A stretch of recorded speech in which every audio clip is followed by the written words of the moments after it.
coffees. I got my 2 coffees because I can never decide on iced or hot, so I usually get both. Although I did have to buy myself some instant coffee, sigh, because I can't afford to keep buying myself coffee every day. So I'm going to combine these. I tried making a little grocery shopping vlog yesterday. Man, shout out to the vloggers out there too, because that shit ain't easy. I don't know, should I put it in the hot? What do you think, babe? Should I put they're both cold. Do I want to sip it out of a straw? These are my decisions these days. I kind of want to sip it out of a cup. Who knows if I'll end up keeping this in the video. I'm trying, I want to show more of my personality because I'm really not serious. I'm not a serious person, like, at all. So I feel like adding these clips and shit helps me to relax a little bit. And I literally just talk like you're right here. Like, we're just having a conversation. Okay.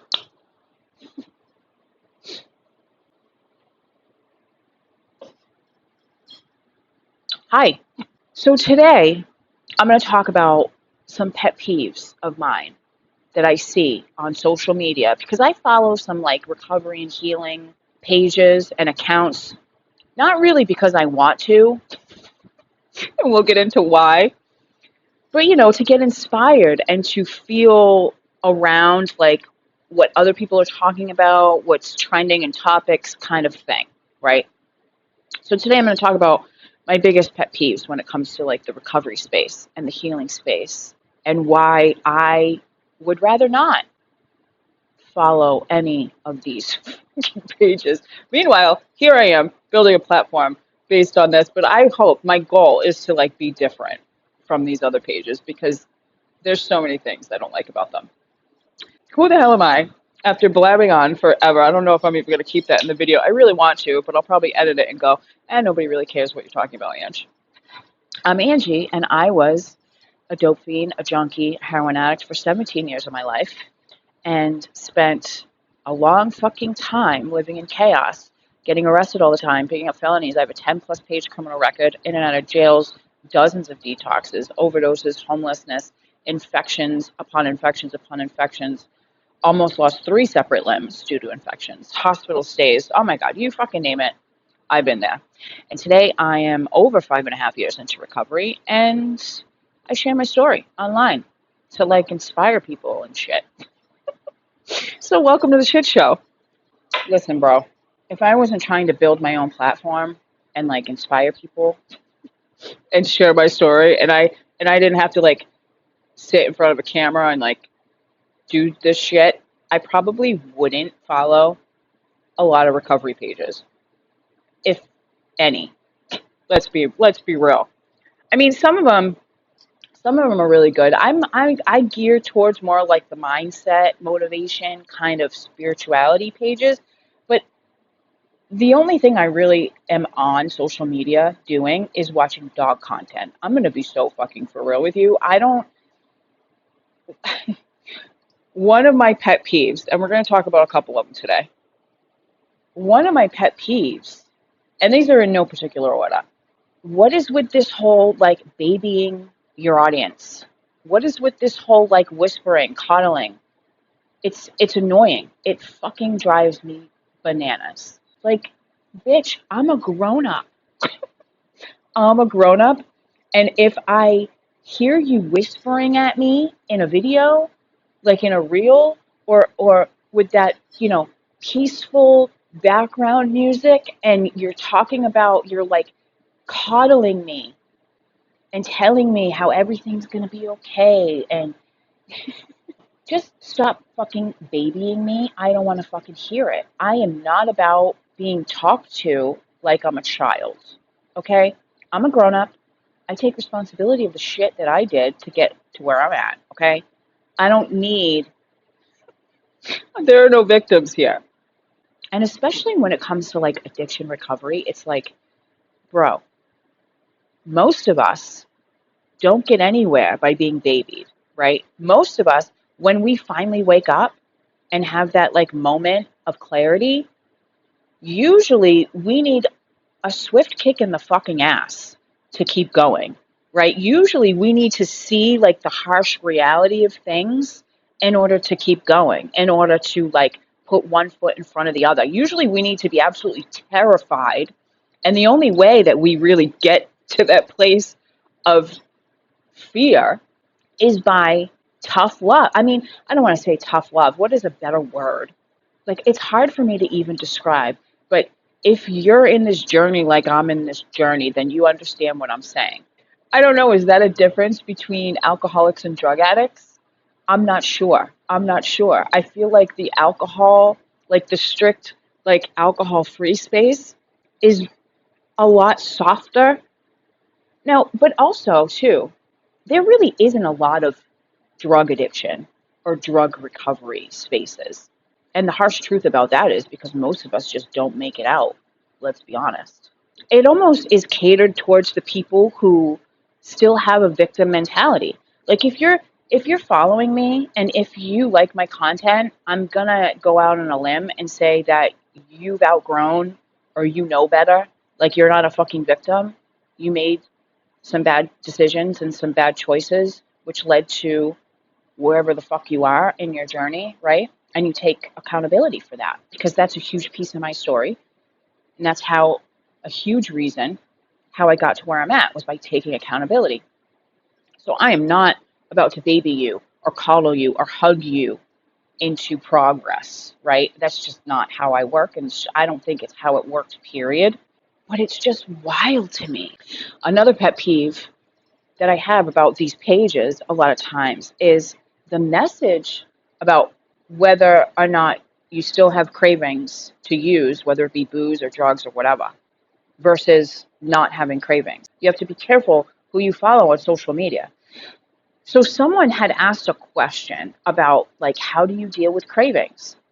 And this person, this creator who is, in recovery, in sobriety, doesn't matter what she's recovering from or what her drug of choice was, but essentially had long-term sobriety, long-term recovery time, answered the question in a way, essentially, and I'm not, it's not verbatim, but essentially saying it gets easier and that she still has cravings and that it's like an everyday battle and all the things, like it still haunts her. Like she's like cravings is the main word here, right? And I was like, bro, I immediately, like I made a note. I immediately said, I'm going to do a podcast episode about this. And if you haven't, it's called the Hope Chase Podcast. There's over 50 episodes on Apple and Spotify. Go catch up on them. I plan on starting it up again soon when I can actually do video podcasts, but I digress. But the reason why this annoys me is because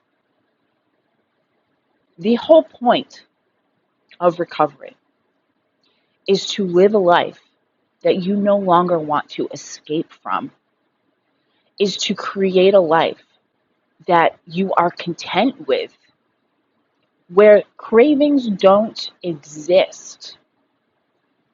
The whole point is to gain those coping skills and those ways of dealing with life so that the thought of using the cravings cease to exist. I mean, can we all be in agreement? Isn't that the whole point? Why in the hell would you want to stop using if you're being told from somebody who has long-term recovery that the cravings never go away and that they're difficult to deal with and that it gets easier, but they never go away? If I would have heard that back when I was strung out, I would have been like, what the fuck is the point of this recovery thing then if you're just going to keep struggling and wanting to use when life gets hard? Listen. I am sitting here telling you that creating a life in recovery that is free, 100% free of cravings is fucking possible. Creating a life in recovery where your active addiction feels like an entirely different lifetime is possible. Where your past feels like some weird time jumping time traveling, bad dream, different lifetime type shit kind of thing, that is fucking possible. You can build a life that has absolutely nothing to do with your addiction. Mind blowing, I know. And isn't that the whole point? Isn't that the whole fucking point? Am I am I wrong here? I mean, granted, I've been going the fuck through it recently. I've got a lot on my plate. I'm stressed the fuck out. I just made a video about it. Made probably a few videos about it because I just won't stop talking about it. But you know what? You know what hasn't happened? And you know what hasn't happened in years? Me wanting to use. I haven't had a craving in fucking years. I don't remember. I don't remember. When life gets hard, when I get stressed out, that shit doesn't even enter my brain. And coming from this ex-junkie who literally used heroin on a daily basis for 17 straight years, the longest clean time I could ever put together throughout 17 straight years was 11 days. And some jail time. But jail time was, I never really did a long bid. But if I can live a life craving free, right? If I can build a life, I don't ever want to escape. Yeah, sure, life gets hard, but I don't even think about, oh, I wish I could run away from it all. I just want to escape it because you know why? Because I learned healthy coping mechanisms. I learned how to deal with this shit in a healthy way. I talk about it. I use this platform that I'm building. I make videos about it. I write about it. I journal about it. I meditate about it. I even just talk to myself about it, not going to lie. I talk to my parents on the other side all the time. Talking to yourself, by the way, like out loud, I don't care if you're in private or in public, wherever the fuck you want to talk to yourself, is like an amazing coping skill. I do it all the fucking time. I do it all the time. And it's kind of funny. And I laugh at myself because I think I'm kind of funny sometimes. you know? And if you are interested in learning more about what I've done to get to where I'm at, I have a journal available. I'll link it in the description. But a big piece of it was building a connection outside of myself, whether that be the universe, whether it be God, whether it be nature, whether it be a pet, an animal, a fucking plant, a fish. I don't care. Build a connection with a non-human, because humans are just toxic. Step outside of yourself. That's a big piece of my journey.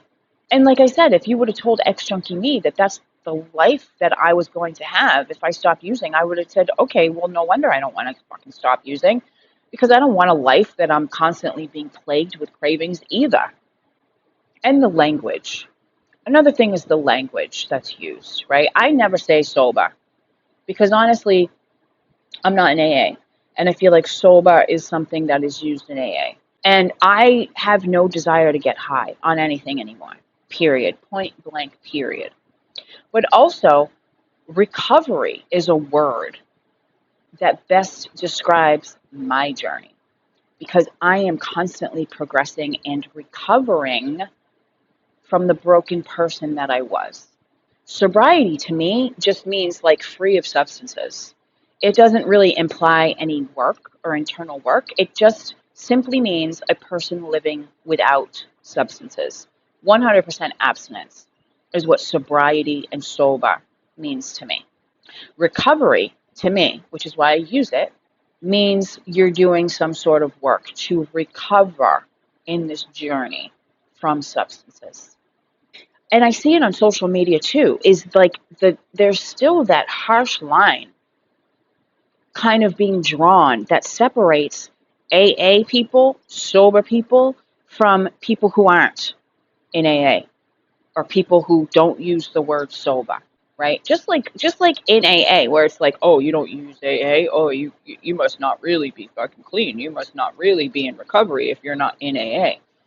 As if that's the only way to do it. And that used to be how I thought. Like, I really did think that AA was the only way, which is essentially why or how I ended up where I'm at, was because I thought doing the steps was the only way for me to change because that's what I was told. That's how I was conditioned to think. Because my foundation of recovery started in AA back 20 years ago.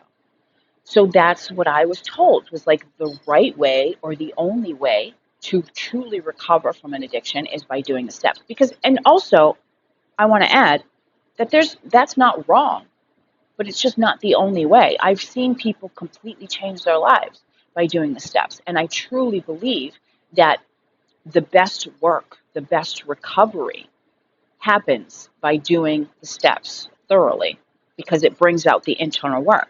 So when I didn't have access to any of that, right? I didn't have AA, I didn't have meetings to go to. I didn't have any way of like there's no recovery community here. I had to figure it out on my own. And that's how I found my journey. That's how I figured out a way. And essentially ended up doing, after a couple years of doing the work and progressing in my healing journey, realizing that the work that I was doing was essentially the same as the work of the steps. She's so cute. I was doing shadow work. I was analyzing my past and bringing up and answering questions like why and what happened and why did I do this and how can I do it differently and what does this come from and where do I get this belief and how can I change that and what's holding me back and all the things, taking accountability. All of that shit can be found in the steps. And so when you look at it that way, there's really more than one way. AA is not the only way. And I hate that even though we have come a long way in this whole recovery space because there's so many people online who are sharing their stories and not all of them are in AA and they're not preaching that it's the only way, but still kind of get that vibe. But listen, if I can do this shit, man, coming from where I come from and be where I'm at today, I mean, if you told me just 6 years ago that I would be sitting here sharing my story online and people would be like asking me questions and like the story I'm sharing isn't a tragic one, like the fact that I'm still alive and I'm sharing like a story of hope is just wild. Just fucking wild. Because where I come from, I never thought it was possible for me. And that is something that you hear everybody in recovery say, right? Everybody fucking says that. If you take anything from this video, it is be careful who you're following on the social medias. Don't take advice if it doesn't feel right for you because it's different for everybody. Hey, I'm not perfect. Never said I'm perfect. But I'm just saying, just be careful. Because what works for me might not work for you. And for everybody all around everybody's different. Every story is different. And there's just more than one way to do it. There's a million different ways to do it. But the core work, the core foundation of any kind of healing and recovery journey is the same. So, don't get discouraged. Don't compare yourself. Don't get caught up in time, right? Because everybody's time, I mean, look at me. I'm like over 5.5 years into this journey, and I'm still so far from where I want to be. I truly think it's like directly dependent or like correlated with how long you used for. I could be completely making that up. I could be making that up. But I swear, the longer time you use for, the longer time you are active for, the longer it's probably going to take you to get your shit together. Okay? Not going to lie. But also, it's very fucking possible. I promise you. So with that, I think I'm going to shut up now. And I hope you have an amazing day. Please like, subscribe, share the video, do all the things because, say it with me now, I'm still trying to get monetized on the YouTubes. Something that I swear to God, once it happens, we are like, let me tell you, that's going to be the day. That's going to be a great fucking day. Okay. I love you. Thank you so much for being here. And I'll see you in the next video. I'm trying to relax a little bit when it comes to making content because I tend to put a lot of pressure on myself. And it's fucking hard, bro. I'm not gonna lie. It's hard to just like, the people who have YouTube channels and manage to consistently drop videos, it's literally, anyone who says it's not a real job, try it for your, like, it's fucking hard work. It takes a lot of time. I do one video and I'm like, I need a few days rest. It's a lot. Got all my things. I'm like halfway off the fucking bed here. I miss having, I had not sat on a fucking couch or had a couch to sit on. I can't remember.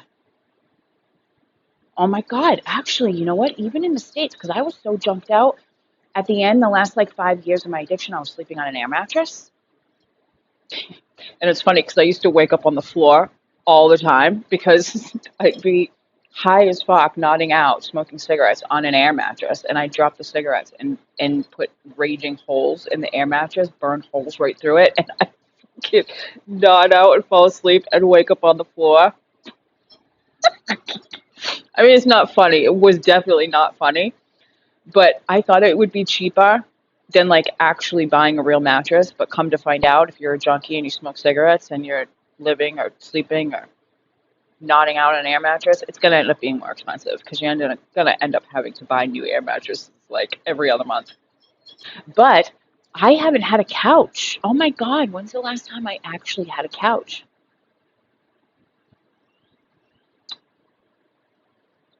I was living in Southie. I think no. Yeah. 2010. I remember because that's where I was living when I got the drug trafficking charge and was on the ankle bracelet. So that was 2010. And I was living in South Boston.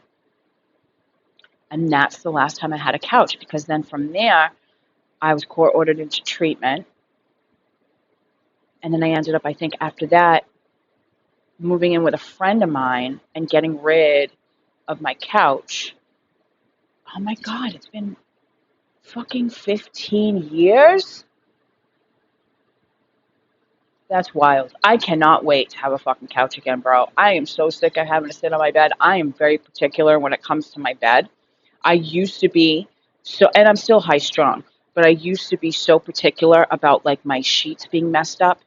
And I swear the universe put India in my life for so many reasons. One of them being to like make me relax a little bit because I was so high strung, like things, I'm a Virgo sun, so like everything had to be perfect. And so having her, I constantly have fucking sand in my bed. Like it's impossible. I can't even keep like a blanket or a sheet. At night, I take the sheets out of my closet and put the sheets on top of the fitted sheet because the fitted sheet is essentially just like her, I don't know, it like gets dirty. Mind you, this is a video about pet peeves, so I guess this is accurate. This is relevant.